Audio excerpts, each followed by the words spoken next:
Dear students अस्सलाम वालेकुम। Last lecture में मैं फिज़िकल प्रॉपर्टीज़ ऑफ फिनोल आपके साथ डिस्कस किया, साथ ही साथ केमिकल प्रॉपर्टीज़ भी हमने शुरू किया था। तो उसी केमिकल प्रॉपर्टीज़ को आज इस लेक्चर में हम आगे बढ़ाएंगे। तो हमारा कौन सा चल रहा था, reactions due to phenolic OH group, ठीक है। नंबर फर्स्ट कैटेगरी, उसमें से पहला रिएक्शन मैंने आपको बताया था, रिएक्शन विद मेटल या अल्कलीस, जिनको हम कहते हैं एसिडिक कैरेक्टर ऑफ फिनोल्स, ठीक है।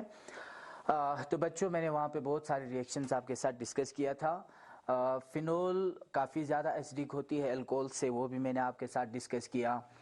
फिर इसके बाद नेक्स्ट इसी रिएक्शन के अंदर है effect of substituents on acidic strength of phenol. अब देखिए हमने क्या करनी है, फिनोल की एसिडिक कैरेक्टर को बढ़ानी है कोई सब्स्टिट्यूशन डाल के, सब्स्टिट्यूएंट्स डाल के, ठीक है, या सब्स्टिट्यूएंट्स डाल के क्या हो जाती है, एसिडिक कैरेक्टर ऑफ फिनोल कम भी हो जाती है, ठीक है। तो मैं इस तरह से आपको बताऊंगा, substituents are of two types. एक को हम कहते हैं कौन से, यहाँ पे इलेक्ट्रॉन विथड्राइंग ग्रुप्स, ठीक है, इनको हम शॉर्टली EWG लिखेंगे। और दूसरा क्या है यहाँ पे, इलेक्ट्रॉन रिलीजिंग ग्रुप्स, ठीक है, इलेक्ट्रॉन रिलीजिंग ग्रुप्स, जिनको हम शॉर्टली लिखेंगे ERG लिखेंगे, ठीक है।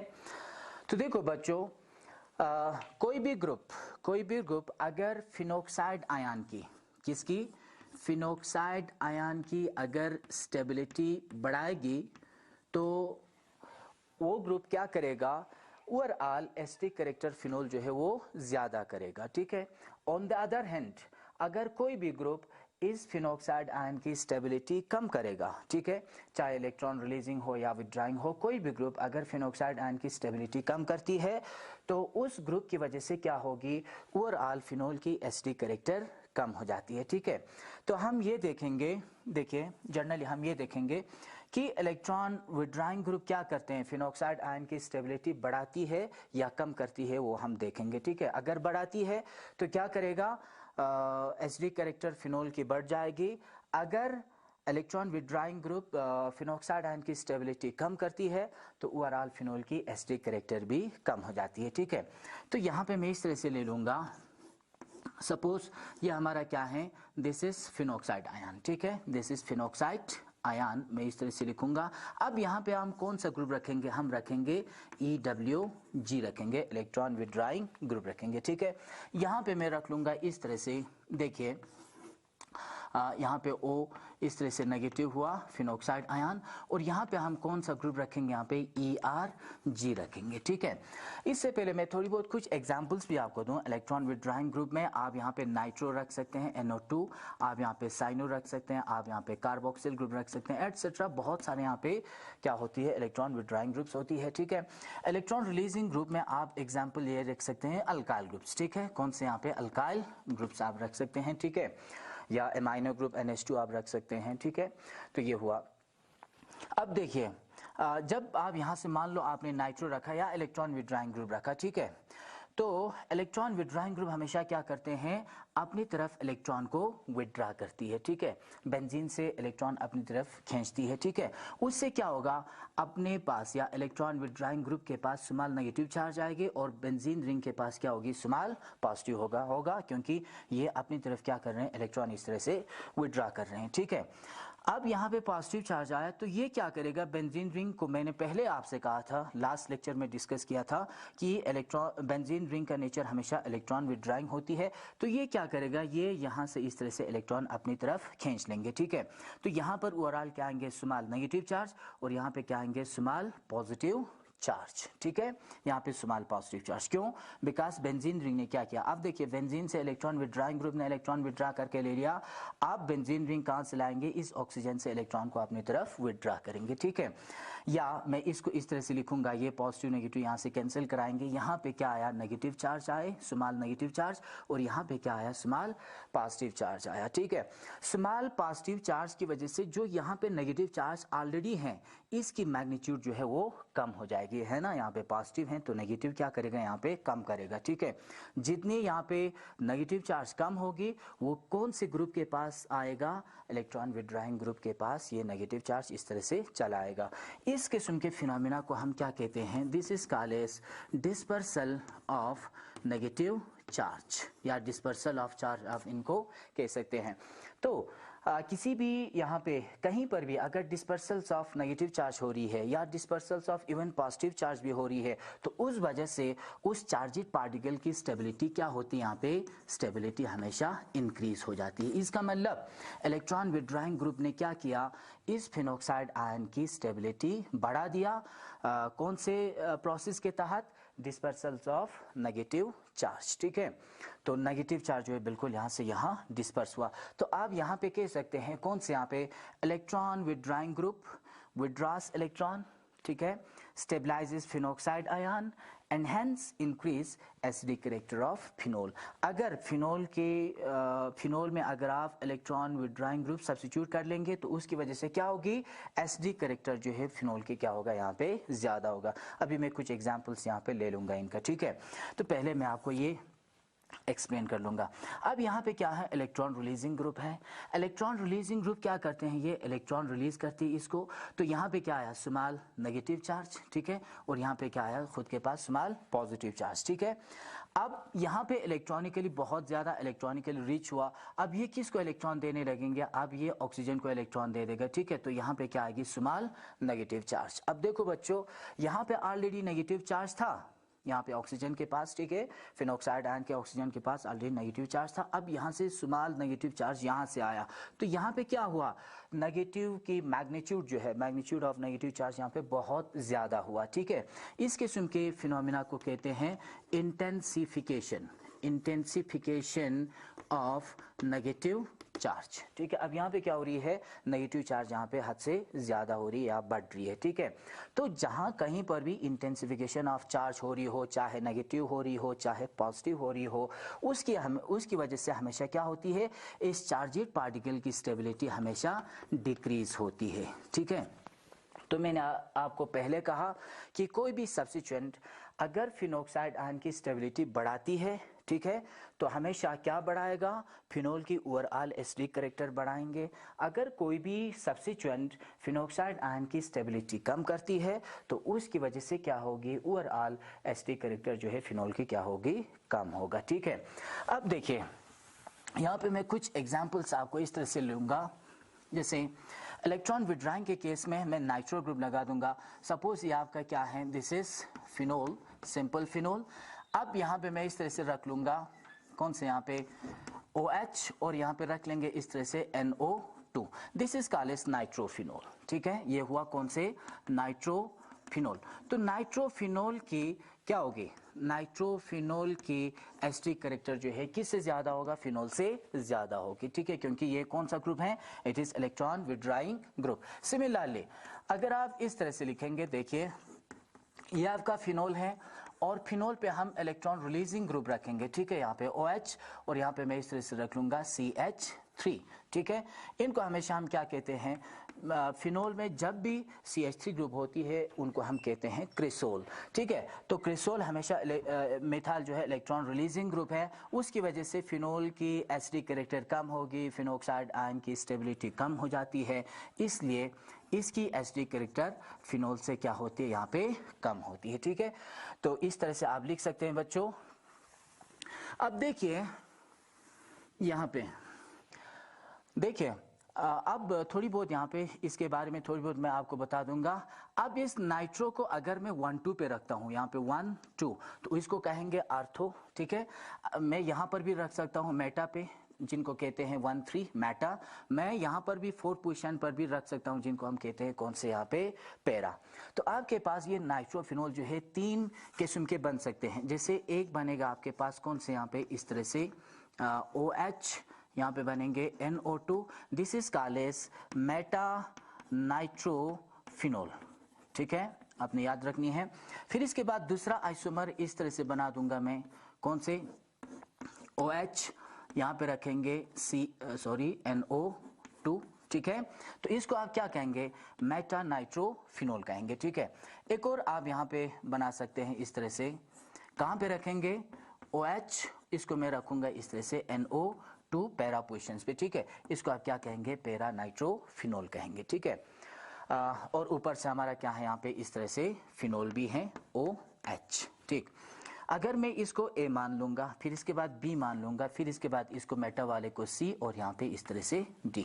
तो देखो बच्चों, जैसे मैंने आपको लास्ट लेक्चर में या कल के लेक्चर में मैंने आपको इस तरह से बताया था, जो भी यहाँ पे ग्रुप होती है, ये आपने याद रखनी है, जो भी यहाँ पे ग्रुप होती है, ठीक है, इस ग्रुप का डायरेक्ट रिलेशन किन के साथ होती है, इस तरह से यहाँ पे 2 आर्थो पोजिशंस के साथ होती है और 1 पैरा के साथ होती है। मेटा के साथ इनका कोई भी डायरेक्ट रिलेशन नहीं होती है, ठीक है। तो देखिए यहाँ पे इस तरह से कहा जाता है, the particular effect of substitution is more important when it is present at ortho and para positions then meta position. क्यों? बिकॉज आर्थो और पैरा जो है इस ग्रुप के साथ डायरेक्टली जुड़ा हुआ है, ठीक है, डायरेक्टली यहाँ पे इस तरह से लिंक्ड है। इसलिए अगर इलेक्ट्रॉन विड्रॉइंग ग्रुप आर्थो पे हो या इलेक्ट्रॉन रिलीजिंग ग्रुप आर्थो पे हो या पैरा पे हो, उस वजह से क्या होती है, इन फिनोल्स की एसिडिक कैरेक्टर के ऊपर डायरेक्ट यहाँ पे इफेक्ट पड़ जाती है, ठीक है। तो देखिए सबसे ज़्यादा मैं आपसे कहूँगा यहाँ पे सबसे ज़्यादा किन की होगी, यहाँ पे मैं कहूँगा इन आइसोमर्स की एसिडिक कैरेक्टर फिनोल से क्या होगा, ज़्यादा होगा। लेकिन अमंग दिस 3 आइसोमर्स क्विज की यहाँ पे एसिडिक कैरेक्टर ज़्यादा होगी, तो मैं सबसे पहले लिखूंगा यहाँ पे कौन से, पैरा आइसोमर, ठीक है। पैरा आइसोमर मीन्स यहाँ पे कौन से मैं लिखूंगा, D, ठीक है। D की क्या होती है यहाँ पे एसिडिक कैरेक्टर बहुत ज़्यादा होती है। फिर इसके बाद क्या लिखेंगे, फिर इसके बाद मैं लिखूंगा यहाँ पे ऑर्थो, ठीक है, ऑर्थो वाला लिखूंगा यहाँ पे इस तरह से B लिखेंगे, ठीक है, D। फिर इसके बाद B की होगी नेक्स्ट, फिर इसके बाद किसका होगा यहाँ पे मेटा वाले, मैं लिखूंगा यहाँ पे इस तरह से C, और लास्ट में किसकी होगी यहाँ पे इस तरह से A, दिस इज फिनोल, ठीक है। तो मैंने यहाँ पे D क्यों लिखा, क्योंकि मैंने अभी आपसे कहा कि ये सब्स्टिट्यूशन अगर आर्थो और पैरा पे हैं तो इनका डायरेक्ट रिलेशन जो हमेशा किन के साथ होती है, OH के साथ होती है, इसलिए डायरेक्टली ये क्या कर लेंगे, इफेक्ट कर लेगा एसिडिक कैरेक्टर ऑफ फिनोल के ऊपर, ठीक है। इस वजह से मैंने किसको लिखा यहाँ पे, आर्थो और पैरा को मैंने यहाँ पे हाईली एसिडिक मान लिया। अब आर्थो और पैरा में से मैं किसको ज्यादा एसिडिक मान लूं, देखिए यहाँ पे दोनों ग्रुप जो है पास में है, तो थोड़ी बहुत यहाँ पे स्टेरिक हिंड्रेंस होती है, उस वजह से रेजोनेंस जो है अच्छे से यहाँ पे इस तरह से यहाँ पे इफेक्टिव नहीं होती है, ठीक है। इसलिए थोड़ी बहुत यहाँ पे स्टेरिक हिंड्रेंस की वजह से कहूँगा मैं यहाँ पे स्लाइडली लेसर एसिडिक देन कौन से यहाँ पे, पैरा आइसोमर। तो पैरा में कोई भी यहाँ पे स्टेरिक हिंड्रेंस नहीं है, तो सबसे ज्यादा किन की होगी यहाँ पे, पैरा होगा D। फिर इसके बाद कौन सी होगी यहाँ पे, आर्थो होगा, ठीक है। इसको मैंने यहाँ पे गलत लिखा, सॉरी, यहाँ पे क्या लिखेंगे इस तरह से, आर्थो नाइट्रोफिनोल लिखेंगे, ठीक है। फिर इसके बाद C की होगी और लास्ट में किसका होगा यहाँ पे, फिनोल का होगा, ठीक है। इसी तरह जितने यहाँ पे ज्यादा होगी, जितने इलेक्ट्रॉन विड्रॉइंग ग्रुप ज्यादा होगा, उतना क्या हो जाती है यहाँ पे, उसकी एसिडिक कैरेक्टर भी ज्यादा होती है, ठीक है। जैसे मैं 3 एग्जांपल्स इस तरह से बनाऊंगा, यहाँ पे सपोज OH है, यहाँ पे NO2 है, ठीक है। ये हुआ कौन से यहाँ पे, नाइट्रोफिनोल। अब एक और यहाँ पे इस तरह से बना देंगे, OH, यहाँ पे NO2 रखेंगे और यहाँ पर भी NO2 रखेंगे, तो ये हुआ कौन से यहाँ पे, आर्थो नाइट्रोफिनोल। ये हुआ 2,4 डाइनाइट्रोफिनोल, इनको आप कह सकते हैं। इसी तरह सिमिलरली अगर मैं यहाँ पे इस तरह से OH 2 पोजीशन पे NO2 रखा, यहाँ पर भी 4 पोजीशन पे NO2 रखा, फिर से 2 पोजीशन पे NO2 रखा, ठीक है, या 6 पोजीशन आप कह सकते हैं, यहाँ पे 2, 4, 6 ट्राइनाइट्रोफिनोल इनको आप कह सकते हैं, ठीक है। 2, 4, 6 ट्राइनाइट्रोफिनोल की क्या होगी, एसिडिक कैरेक्टर सबसे ज्यादा होगा, ठीक है। इनकी एसिडिक कैरेक्टर ज्यादा होगी बिकॉज इलेक्ट्रॉन विड्रॉइंग ग्रुप क्या है यहाँ पे, इस तरह से 2 है। फिर इसके बाद 2, 4 डाइनाइट्रोफिनोल की एसिडिक कैरेक्टर थोड़ी बहुत कम होगी, और यहाँ पे कौन से यहाँ पे 2 नाइट्रोफिनोल की एसिडिक कैरेक्टर भी कम होगी, और लास्ट में किसकी होगी, लास्ट में यहाँ पे इस तरह से फिनोल की एसिडिक कैरेक्टर होगा। तो ये ऑर्डर जो है आपको अच्छे से याद रखनी है, क्योंकि एग्जाम्स में यही ऑर्डर आपसे पूछे जाते हैं, ठीक है। अब हम चलते हैं यहाँ पे कौन से, क्रिसोल वाले के केस में। अब क्रिसोल में भी क्या होगा, यहाँ पे 3 आइसोमर्स बनती है, एक कौन से बनेंगे, यहाँ पे इस तरह से बनेगा OH CH3, और दूसरा बनेंगे यहाँ पे इस तरह से OH यहाँ पे CH3 मेटा पे, और तीसरा रखेंगे कौन से यहाँ पे पैरा पे OH, और यहाँ पे इस तरह से CH3, और यहाँ पे क्या होगी इस तरह से फिर से फिनोल होगा। ठीक है, इसको फिर से A B, फिर इसके बाद C, फिर इसके बाद D। देखो बच्चों यहाँ पे इलेक्ट्रॉन रिलीजिंग ग्रुप है, इसलिए इन सबों की एसिडिक कैरेक्टर क्या होगी, कम होगा, किन से, फिनोल से। तो यहाँ पे क्या आया, सीधा फिनोल इस तरह से आया। ठीक है, अब अमंग दिस थ्री किसकी यहाँ पे एसिडिक कैरेक्टर ज्यादा होगी, फिनोल के बाद किसकी ज्यादा होगी एसिडिक कैरेक्टर, या किसकी सबसे कम होगी। ठीक है, तो देखिए मैंने आपसे पहले कहा कि ये मेटा पे हैं, कौन से पोजीशंस पे हैं, मेटा पे। मेटा का इसके साथ डायरेक्टली इफेक्ट नहीं होती है, तो मैं लिखूंगा यहाँ पे कौन से, सी। ठीक है, तो it is more acidic then ortho and para. फिर इसके बाद किसको लिखेंगे, आर्थो को लिखेंगे या पैरा को लिखेंगे। हमने वहां पे पैरा जो है वो बिल्कुल सबसे हाईली एसिडिक किया था। ठीक है, तो यहाँ पे सबसे लीस्ट एसिडिक जो है क्या होना चाहिए, यहाँ पे पैरा होना चाहिए, लेकिन सबसे लीस्ट एसिडिक मैं पैरा नहीं मानूंगा, मैं सबसे लीस्ट एसिडिक किसको मान लूंगा, मैं आर्थो को मान लूंगा। क्यों मान लूंगा, बिकॉज इसके केस में क्रिसोल के केस में यहाँ पे कोई रेजोनेंस नहीं होती है, यहाँ पे इंडक्टिव इफेक्ट होती है। क्या होती है, inductive effect, plus I effect. तो प्लस आई इफेक्ट जो है हमेशा इंडक्टिव इफेक्ट जो हमेशा वो जितनी बॉन्ड डिस्टेंस कम हो तो उतनी इंडक्टिव इफेक्ट यहाँ पे ज़्यादा होती है। यहाँ पर क्या है, यहाँ पे इन दोनों के बीच में यहाँ पे बहुत सारे यहाँ पे लंबे बॉन्ड्स हैं, इसलिए इसका इंडक्टिव इफेक्ट कमज़ोर होगी।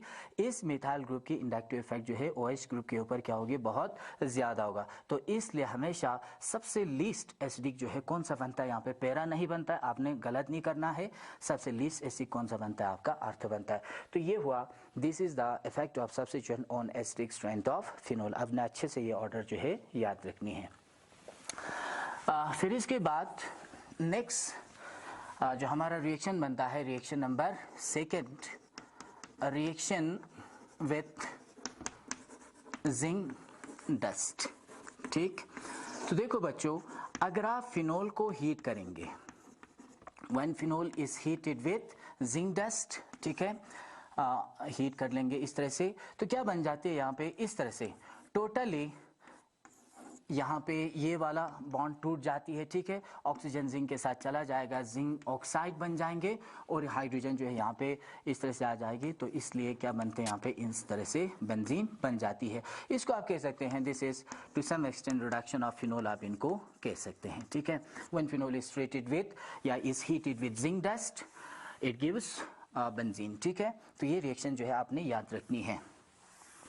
अब देखिए यहाँ पे कौन सा बॉन्ड ब्रेक हुआ, यहाँ पे CO बॉन्ड ब्रेक हुआ। ठीक है, नेक्स्ट रिएक्शन जो है मैं आपको बताऊंगा, रिएक्शन विथ कौन से, यहाँ पे अमोनिया। अमोनिया, तो अमोनिया के साथ रिएक्शन बताएंगे फिनोल का। फिनोल को जब आप हीट करेंगे किन के साथ, अमोनिया के साथ। ठीक है, इन presence of anhydrous ZnCl2 675 kelvin पे अगर आप हीट कर लेंगे, तब क्या बन जाती है, यहाँ से वाटर मालिक्यूल निकल जाती है, NH2 यहाँ पे इंट्रोड्यूस होगा, तो बन जाता है हमारा कौन सा, इस तरह से NH2, इसको हम कहते हैं एनिलीन। एनिलीन या बेंजीनामाइन आप कह सकते हैं, प्लस यहाँ पे H2O।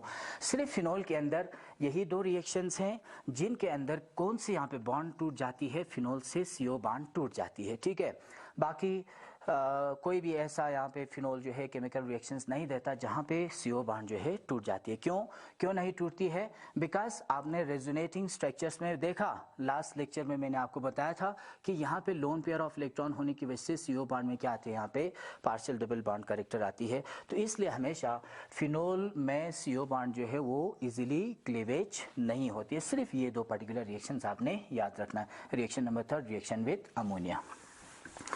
फिर इसके बाद नेक्स्ट लिखेंगे नंबर फोर्थ। ठीक है, reaction with acid chloride. Acid chloride अगर आपको याद हो तो ये रिएक्शंस हमने अल्कोहल के केस में भी बताया था, या एसिड एनहाइड्राइड।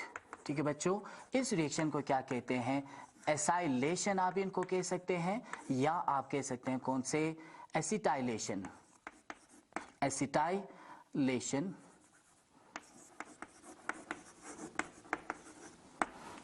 एसिटाइलेशन। ठीक है, तो देखिए जैसे एग्जाम्पल में इस तरह से लिखूंगा, यहाँ पे OH, ठीक है, फिनोल हुआ।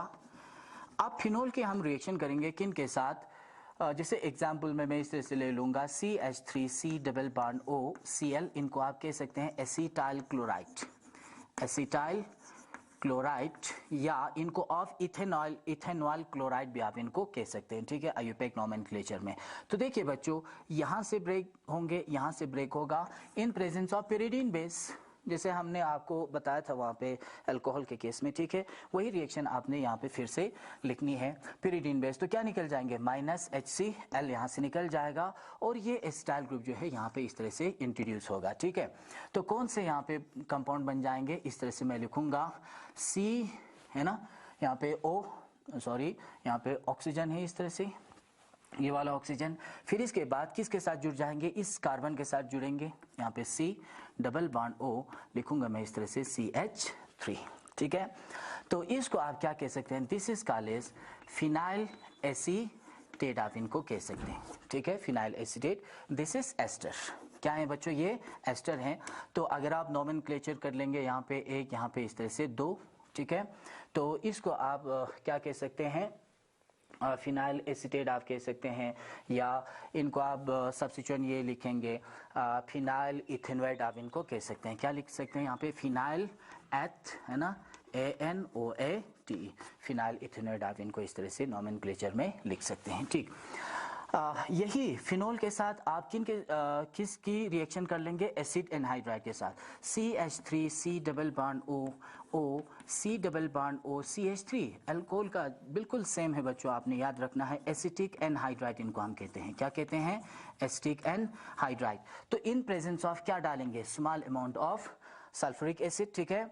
तो फिर से क्या होगा, यहाँ से टूट जाएंगे, यहाँ से टूट जाएगा, ये ग्रुप इनके साथ फिर से जुड़ जाएंगे, फिर से यही बनेगा, कौन से यहाँ पे, इसको आप इस तरह से लिख सकते हैं, OCOCH3 भी लिख सकते हैं बच्चों, इनको फिनाइल एसीटेट, फिनाइल एसीटेट, ठीक है, ये भी एस्टर हुआ। प्लस क्या बन जाती है यहाँ पे, ये ग्रुप है ना CH3COO, और यहाँ से H आएंगे, ठीक है, तो ये एसिटिक एसिड भी यहाँ से बन जाती है, ठीक। सो इस रिएक्शंस को हमेशा हम क्या कहते हैं, this particular reactions is called acylation, आप कह सकते हैं, अगर जनरल लिखेंगे एसाइल ग्रुप, या एसिटाइलेशन आप इनको कह सकते हैं, ठीक है, एसिटाइलेशन ऑफ फिनोल बहुत ही ज़रूरी है। देखो बच्चों, फिर इसके बाद इसी में ये रिएक्शंस भी आपने याद रखनी है। अगर आप फिनाइल एसीटेट, ये हुआ फिनाइल एसीटेट, अभी बना था ना यहाँ पे C, इस तरह से OC double bond O CH3, इसको मैंने क्या नाम दिया था, फिनाइल एसीटेट नाम दिया था, ठीक है, फिनाइल एसीटेट। अगर आप इस फिनाइल एसीटेट को क्या कर लेंगे, हीट कर लेंगे in presence of anhydrous AlCl3 as a catalyst, ठीक है।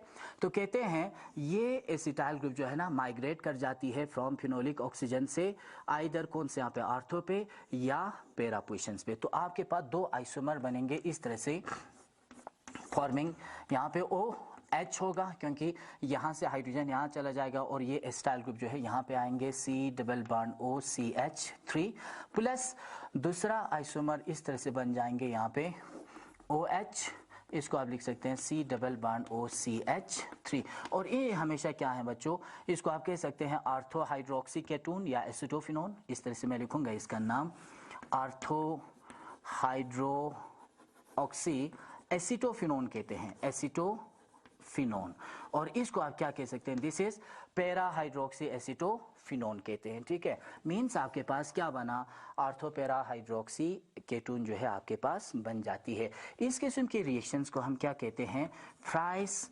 रीअरेंजमेंट कहते हैं, फ्राइस रीअरेंजमेंट कहते हैं। और ये आपने याद रखना है, आर्थो जो है थोड़ी बहुत माइनर में बनती है, कम बनती है, और पैरा जो है किस में बनता है, this is form in major proportion. तो ये था हमारा लास्ट केमिकल रिएक्शन, ठीक है।